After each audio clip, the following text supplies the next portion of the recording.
Museo Arqueológico, junto con Club Quibrahacha y Pastoral Juvenil Dakota, da invita Unitur para pasa un rato na Museo Arqueológico já sabra ao dia 18 de março, entre 10 de manhã para 12 de meio-dia.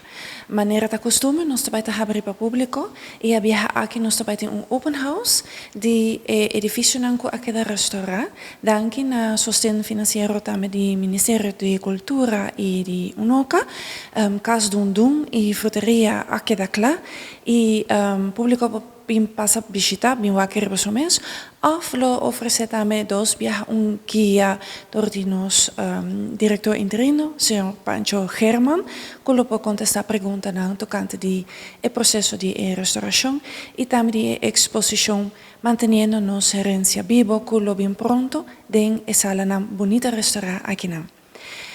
Fuera de ese, nos lo tiene también una exposición contemporánea de artista multifacético Olga van Bokhoven, que se llama Aruba do Chitera. Pues una exposición temporaria a trobe para visitantes que pueden repetir gas toch por también enjoy algo nuevo a trobe en el Museo Arqueológico.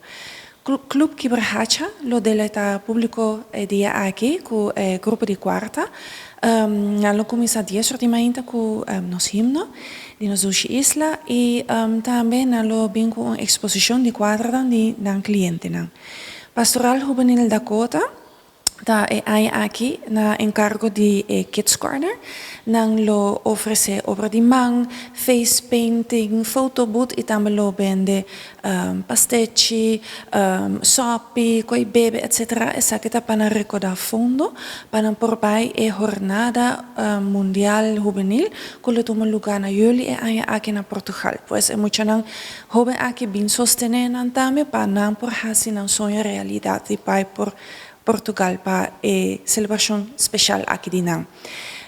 Pues nos invita a Unitur, bien pasa un rato en el Museo Arqueológico, ya sabrá ahora, día 18 de marzo, riba nos himno y bandera, 10 de mañana para 2 de media. Nos está verdad.